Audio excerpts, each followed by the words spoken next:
So first things first, we're going to start off with introduction here. Obviously, you know yourself, and you are currently residing in Tampa, Florida, finishing up your master's degree at Nova Southeast University, and currently working as a closing coordinator for Mattamy Homes. You've been here at this company since October of 2017, so about 8 months now. So we're going to begin with our critical thinking portion. And so before this class, you considered yourself as a challenge thinker, which meant that you made a lot of questionable assumptions and you utilized a lot of misleading information to find solutions to problems. You also failed to recognize those specific problems. Definitely 110% agree that you did make some of those questionable assumptions. You were quick to kind of believe that those assumptions were correct because it fell in line with what you were working on, and definitely failed to recognize a lot of problems. You kind of figured out that, oh, it's okay, let's move forward with another problem and just think that everything was still dandy. After this specific class, you became a beginning thinker. Then you really started to analyze all the problems that you had at hand very differently, kind of doing a strategic plan for each problem that you had, each task that you had. You're strategically thinking about all those, and then you made a point to make sure that you had all the hard facts in hand before making any decisions instead of actually making assumptions. Next is your transformation of leadership. So at the beginning of the class, you were a diplomat, which I still believe you still are, but you were loyally serving others, ensuring the upper management saw the best of you, and then also avoided conflict. I would say the biggest thing was avoiding conflict. You were very scared to kind of, if someone had an issue with one of your files, you kind of just let your boss take care of it at that time. So now at the end of the class, I believe you are considered an achiever. Very open to feedback. If your boss had different scenarios or, different ways to do things, you would listen to her feedback because it worked for her, and you were kind of having a little bit of a problem with it on your end. Now you know that if there's a conflict that does arise, you aren't afraid to speak up and you aren't afraid to ask the person that, is in the problem with you. And you've become a person that the team goes to when your boss is out of the office, which means that you can ideally help lead a team in terms of, different problems that they may have that you can find a solution for. And as far as your personal brand right now, you are definitely recognized as being reliable. You're probably the go to person that everyone asks to help with a task. And then you're always serving for the team and the leader's purpose, which means you are always aiming to assist in achieving those goals, whether it be your own or your bosses or your whole team.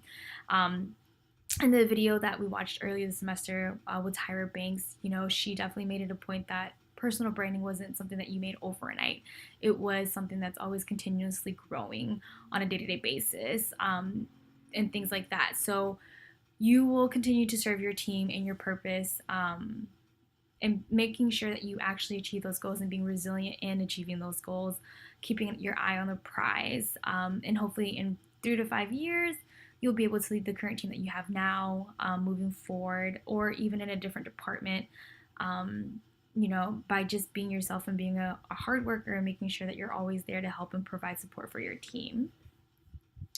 And so earlier this semester, we read an article from a Arthur by the name of Alves, and his counterparts.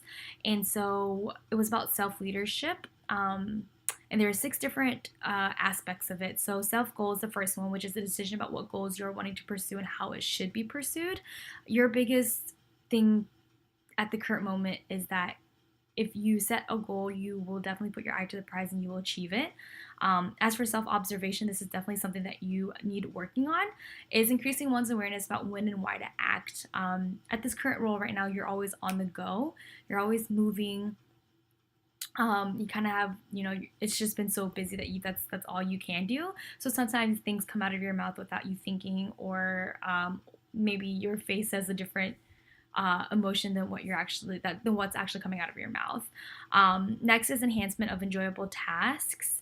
So when it comes to work, you typically find yourself doing your least favorite tasks at the beginning of the day, so that your favorite task is at the very end of the day, so you're able to focus that on a little bit more. And then you focus on enjoyable tasks as well.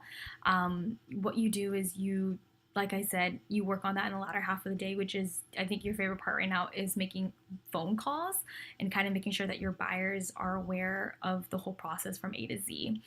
Next is increase of positive self image. So it's very important for any role, but for you, there are busy days when you're very busy at work, and if you have a particular file that doesn't work out the way it does, what you do is you kind of just talk to yourself, give yourself a little pep talk, and then put a smile on your face and just continue on the day. Because ideally, there's no point in honing in on that problem when it's already been completed. And same thing for negative self-talk. What you do is you kind of do a pep talk and you walk around the office, things of that nature. As for your career, earlier this semester we did a career management case where you kind of did what you liked about an organization, what you didn't like about an organization.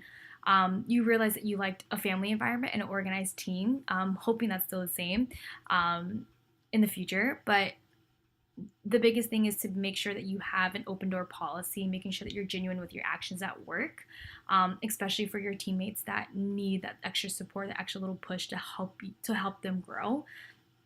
Having that genuine background a genuine backup so that you're able to do that as well. Also, because your genuine actions will lead you to positive success and great relationship building.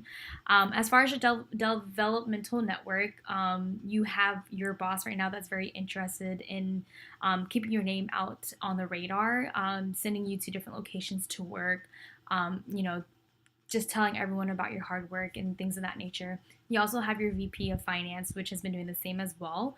Speaks very, very, very fondly of you to his upper management and his counterparts. And then also I have my mentor on the side as well that's always helping with the development of my work, dependent on what I'm looking for personally or business wise. I'll utilize all of my networks by scheduling meetings with them, having lunch with them, making sure I'm checking in on them, letting them know what my goals are and things of that nature. So I wish you the best of luck, and I'll see you in the future.